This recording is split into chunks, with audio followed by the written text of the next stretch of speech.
Hello everybody, welcome back to those of you that are coming back, and hello to all of our new watchers.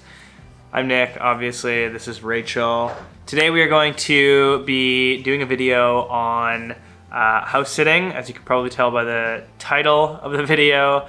Typically Rachel and I live in an ambulance, but we're traveling right now through the USA and we are taking house sits along the way. So we are going to show you guys a little video about that. Yeah, we've made a video on house sitting before, and we've been house sitting now for the past, I think the first house that we did was in October of last year, and we've learned a little bit about it along the way. And like Nick said, we do live in a van, so we are kind of doing the van life, but we also integrate house sitting into that. So sometimes we find it really nice to have a place to stay for a little bit, to connect to Wi-Fi as we do work on the road, as well as get to spend time with pets, because we do love to travel and we live a bit of like a nomadic lifestyle as it stands, and we're not ready for pets of our own. So we absolutely love house sitting. We've done videos on it before when we were doing a long-term house sit last winter in Canada, and now that we know a little bit more about it, we kind of want to share our like do's and don'ts of house sitting for those of you who are first-time house sitters, or you just want a refresher on what other house sitters do. So right now we are house sitting in LA. We're house sitting 2 dogs and we're absolutely loving it. We're here for a few weeks and that's the home that we're in right now versus our usual space that we film in, which is our ambulance home. We do have one dog right by our feet right now and he's just kind of breathing heavily, so if you hear anything, that's what it is. But without further ado, I just want to get started and talk about the do's of house sitting, or at least one of them, and that one is to make sure that the arrangement is right for you. So you'll see house sitting being advertised in certain channels and certain places as a free way to travel, which is very true. Not necessarily a free way to travel, but definitely a free way to get accommodation while you're traveling. And that's one of the reasons why we love it. So we're able to, go to a different country and be able to stay at a place rent-free and kind of treat it like a hotel. But at the same time, you do have to always remember that you are taking care of pets, and certain pets have different needs. So for example, a house sit where you have one cat who only needs to be fed twice a day and otherwise just likes to be left alone is going to be really different than a house sit that, of course, if you have a few dogs or multiple animals, or even one dog who requires like medication being administered to them multiple times throughout the day, that's gonna look really different. So I guess this is kind of like a do and a don't. So do make sure that you're taking house sits that you're completely ready for, and don't take house sits that just look appealing to you by the name of the place, right? Even right now we're in LA and we have 2 dogs, so we already knew that that was going to be a bigger responsibility, but we're kind of here to connect to Wi-Fi and to work. It's raining right now anyways. We've been here over the holidays, so we kind of wanted to hunker down. And then on top of that, we kind of learned that they don't love going out for big adventures because they're getting a bit older and they are bigger dogs. So we can get out kind of throughout the afternoon, and then we always just make sure that we're back well before dinner time. Don't invite guests over unless you ask permission. I mean, it sounds pretty simple, but just make that confirmation first. Like, if you're taking a house sit within your town and you have friends in that town and you do want to have them over, just make sure that you speak with the owner of the home first and just make sure that that's okay. Sorry, Judd's nails are... They're pitter-pattering all around the ground right now. Hi, sweetie. So on that note of having guests over and being clear about what it's about, like obviously we were doing a house sit for about 4 months last year, and during that house sit they would probably assume that you may have someone over once in a while, but still just always make sure that you're getting that permission. You are inviting someone into someone else's home, and if you do want to have someone stay overnight, that's completely fine. Some people may be okay with that. For example, one of the house sits that we've done, they did offer that to us. They said, hey, like, if you have any friends that want to come over, this is the guest room and this is where they can sleep. So in response to that, we were like, okay, well, we're not planning on that. We don't have any friends in this town, but if we did, then we would know that we were invited to do so. Next up on our list is a do, and that is do make a list of questions that you want to ask the house sitter. Typically, or sorry, the homeowner. The homeowner. do make a list of questions that you want to ask the homeowner, being the house sitter that you are. And typically the homeowner will kind of take you on a tour throughout the home, and usually most of those questions will probably get answered, but just make sure you're writing stuff down just in case some things get missed. Examples would be like, you know, when is garbage day? Where's the local vet? Any special medication? Any special food that the animal may need to eat? Are there plants that need to be watered? Do you have a compost?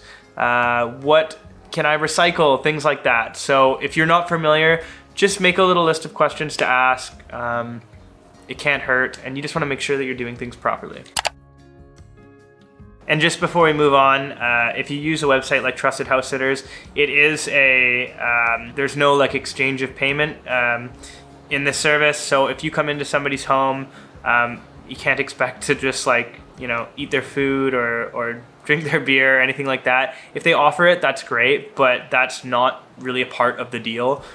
It's just an accommodation for you to stay, and the trade-off is that you're not paying them to stay there, but you are taking care of their animals and keeping them safe. So that's your number one priority. And don't just eat all their food up and drink all their drinks unless they give you the okay. Then Yeah. by all means. Yeah, totally. Like, I've noticed that every house that we've gone to so far, they've been like, hey, there are some veggies in the fridge. Feel free to help yourself, because we're obviously not going to eat them. They'll just rot if they're there. But that's pretty common. But like, obviously don't raid their alcohol cabinet or anything like that. Like, you don't want to be going into their stuff that they may have had for a long time. Like, the worst thing that could happen, I mean, it could be pretty bad. You could like drink age-old wine that they've been saving or something like that. That, like, I would never ever raid someone's alcohol cabinet. No. Yeah, it's such a that's like one of the biggest no's.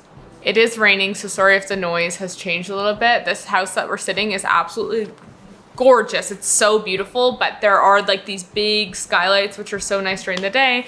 But of course, when it's raining, it gets a bit noisy, which again is nice when you're cozying up by the fire, but when you're trying to film a video, maybe not so much. On that note of money, sometimes you will be paid as a house sitter. That won't happen if you're going through a website where it is a trade for accommodation, such as Trusted House Sitters or Mind My House. But there are a lot of people who do house sitting as a career, and they do get paid for it. And I do believe that house sitters do deserve to get paid if you are providing that type of service. These websites like Trusted House Sitters, etc., are set up for travelers who are homeowners and house sitters alike. So it kind of ends up being a trade of people who are homeowners also get to be house sitters in a different country, etc. But on that note of getting paid, this one might be controversial, and it is a don't. And for me personally, don't come at me, anybody, but I think that it's a complete don't for a homeowner to ask for the house sitter to be paying utilities or any sort of rent. Yeah. I just don't think that that's fair. I think that it's a big no-no for a house sitter to be paying for any of the dog food unless they're being reimbursed, and definitely utilities. I've seen a lot of house sitting agreements on all the websites of people saying, hey, this is a long-term house sit, but you will be having to pay utilities or like strata fees or whatever. The reason that I think that this is a no is because of kind of what I was just saying before about how a lot of the time house sitters are being paid, and usually pretty well, to take care of people's homes. And people who are on these websites, such as Trusted House Sitters, Mind My House, etc., are still providing this service. And for like $125 a year or whatever it is to be a part of these websites, homeowners are getting a steal that they're able to get these house sitters. And even though the house sitters are willing and able and so ready and excited to do the sits, they are still providing you a service. And sometimes they're going out of the way to go to towns that they may have not gone to before or whatever. So I think that it's a big no-no as a house sitter. I would never take a sit where I would have to pay for anything. That's kind of not the deal. If I wanted to pay for stuff, I'd go to an Airbnb or a hotel where they're going to clean up after me, and I'm not like working for the hotel. That's not how it works. Even a family member was telling us, they're like, oh, you guys are doing house sitting for free? They're like, last time I went away, we were paying like $1,200, $1,400 a week. I think that they can keep the lights on while you're at the home taking care of their pets.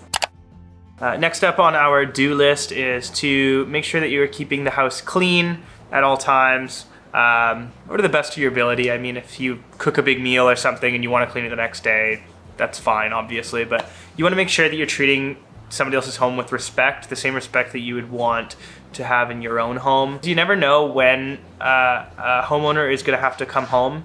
Again, like we had kind of mentioned before, like an emergency, say they're on vacation, they have to come home for an emergency or something like that, and then their house is an absolute pigsty. So just stay on top of it and make sure that you are just kind of cleaning up after yourselves. And again, like if it's little things here and there, it's probably fine, but just make sure that there aren't, beer cans everywhere and dirty dishes and clothes and... Right, you're like creating like a bug problem or something. Like, yeah, make sure that you keep the place clean. The house is supposed to look lived in, and that's kind of the point of house sitting. If they wanted their house to look vacant and pristine, then they would just leave it like that. Like a lot of people do hire house sitters too, to not even just take care of their pets. Like people will just want their house to look lived in, a car in the driveway and the lights on for most of the day. So it's completely fine if it looks like, your clothes are places and the laundry's on and all of that. But something else that was interesting that happened to us was that we were at a house sit for the duration was going to be 4 months, and house sitting has changed a lot because of COVID. They came home an entire month early. Mm-hmm. So can you imagine if we weren't prepared for that? Like you pretty much want to be prepared for them to come home early at any time. Or if they're like, oh, my mom's coming by in 2 days to come pick up her exercise bike that was in the garage or something like that. You want the house to be clean. So we'll follow that up with a don't on our list, which is don't go snooping into places that you shouldn't be snooping. So this obviously goes for any places that the homeowner asks you not to go. So as an example, on that same house hit, the 4-month-long house sit, they had asked us not to go into one room. I assumed that it was a master bedroom because it seemed like we were staying in a spare bedroom. I'm still not entirely sure because we just don't go in there because it's not your house. So just make sure that you're not going into areas that you're not supposed to, and just snooping through people's things. Treat it the same way that you would want your place to be treated. If somebody was going to go through all of your things, you probably wouldn't like that. So just treat them with the same respect because... Totally. Like, why, like, if you're hiring a house sitter, now they're going through all your shit, like your underwear drawers and stuff. Like, it's just weird. Don't do that. I think that's fine. There's one on each side of us now. Quiet, please. We're almost done. So the next do is to set alarms for feeding times, WALK times, garbage days, recycling days, stuff like that, because especially if you're in a place where you don't live and in an area where you don't live, those times are so different all around the world and even in different municipalities. So just obviously first check with the owners when that is going to be, and then set alarms on your phone if you have to. For us, this is really helpful. Like tomorrow is garbage day. We already have the alarm set because it's so easy to miss because it's not your home. Like you're not used to being on the schedules that these people are on. So especially if you're a van lifer. There's no garbage truck that's going to pick up our garbage. So we're like, what day is it? Like what time is it? We never know what day it is. We are so disconnected. So yeah, living in a van to going and living in people's homes, we always just, we need to always... A lot of alarms. We have lots of alarms. That helps us. Definitely have your way of keeping track of those things because they are very easy to miss. I have to admit that during our first long-term house sit, we missed a garbage day or two. Yep. The next do on our list is do update the owners. Update them as much as, as much as you want, but also ask them if they're okay with that as well. Most owners will want to be updated. They just want to make sure, their dogs are happy, and it's like an extension of your family that you're leaving with people that you probably haven't met before. Like, I think that this is pretty important to be like, how often do you want to be updated? Yeah. Like when we did the house sit as homeowners, we don't own a home, but when we did the house sit, like when I helped my mom, so I was kind of administering like the home owner aspect. My mom was like, oh, I don't know, like once every few days, like if there's something important, then message me. Otherwise, it's not really that big of a deal. Yeah. Also, different pets require different like amounts of communication. Like we have a bunny, so the bunny really, as long as she's eating and not running away, then it's fine. Yeah. Some people might be like, every day, please send as many as you can. And some people may be like, like we met with our one homeowner once a week on FaceTime. Yep. So literally everybody's different. So that is our current list of do's and don'ts. Just kind of the big ones. Some that may be more obvious, some that are not so obvious. Some that if you're going into a house sit, you might find helpful. So, you know, we hope that if that is what you're doing, you do find this video helpful. And yeah, I mean, we appreciate the you guys watching. Don't forget to like and subscribe. We appreciate that as well. If not, that's okay too. So thank you guys so much for watching, for all of your support. We really appreciate it. And we'll see you in the next video. Bye. Bye. Yes, is a good boy. That's a good boy. Yes, you're a good boy. Aww.